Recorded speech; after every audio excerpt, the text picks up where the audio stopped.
মানুষের পকেট থেকে 20 টাকা বের করা অনেক কষ্টের। আমার কাছে এখন মনে হয় কি আপু সব ছেড়ে ছুড়ে যদি আমার মেয়েটাকে নিয়ে থাকতে পারতাম।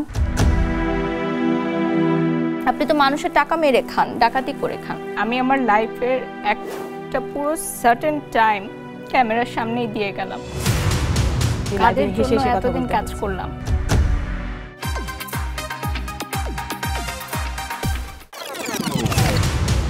বারিশের কোন পরিচয়টা বেশি ভালো লাগে? ব্র্যান্ড প্রমোটার, নৃত্যশিল্পী, মডেল নাকি ব্যবসায়ী? আমার কাছে এখন মনে হয় কি আপু সব ছেড়ে ছুড়ে যদি আমার মেয়েটাকে নিয়ে থাকতে পারতাম। বারিশ অনেক ইমোশনাল, সেটাও আমি জানি। একটা হয় না, একটা কন্টেন্টে যদি কেউ বাজে কথা বলে, একটা না, তোমাদের তো অনেক অনেক হাজার হাজার কমেন্টস আসে। মানে এখন মনে হয় যে এতগুলো আসলে হজম করেও তোমাকে আসলে সামনে একটা লাইভে হেসে হেসে কথা বলতে কাজ করলাম। মানে আমি আমার লাইফের একটা পুরো সার্টেন টাইম আমি শুধু এই ক্যামেরার সামনেই দিয়ে গেলাম। এর জন্য আমার কোনো ফ্যামিলি লাইফ তৈরি হয় নাই, কাজিনদের সাথে ঘোরা আমার কোনো ফ্রেন্ডস নাই। ইনফ্যাক্ট আমার মনে হয় যে আমার আত্মীয় স্বজনরাও আমি কত বছর দেখি না তাদেরকে, তাদের কোনো বিয়ের প্রোগ্রাম আমি অ্যাটেন্ড করি না। তো এই যে কাজের জায়গার প্রতি সম্মানার্থে, হ্যাঁ, রেসপেক্ট করে একটা মোটিভেশন, একটা জায়গায় আমি পৌঁছাবো। It's not a cup of tea, it's not a cup of টি।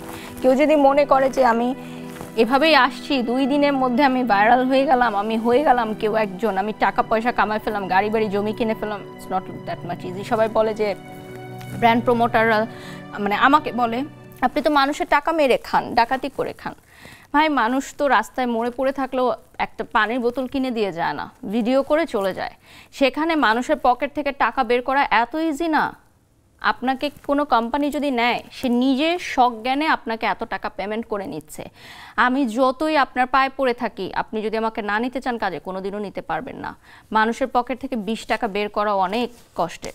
তো সেখানে এই যে ফেসবুকে যে কথাগুলো বলে মানুষ, যে ব্র্যান্ড প্রমোটারদের কেন এত রেমুনারেশন হবে, বা আমার রেমুনারেশন কেন এত হবে, বা আমি কেন এত ডিমান্ড করি, বিষয়গুলো আসলে মানুষ ব্যাক এন্ডে দেখে না। আসলে কোন পরিচয়টা বারিশকে বেশি আন্দোলিত করে? সেটাই বলছিলাম, মানে ইমোশনাল হয়ে গেলাম। আমি কিন্তু অনেক ইমোশনাল, একটা সফট হার্টেড একটা মেয়ে, এবং এই জন্য অনেক সময় আমাকে ট্রোলের শিকার হতে হয়।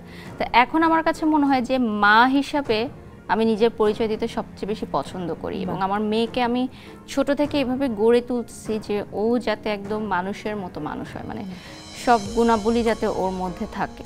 মা কিভাবে তৈরি করবে সন্তানকে, দিস ইজ ভেরি ইম্পর্টেন্ট এবং চ্যালেঞ্জিং, খুবই চ্যালেঞ্জিং। বেশি থাকা হয় কোথায়, বাবার বাড়িতে নাকি শ্বশুর বাড়িতে? আমার বেশি আসলে বাবার বাড়িতে থাকা হয়, আর আমার শ্বশুর বাড়ি হচ্ছে ওয়াকিং ডিস্টেন্স।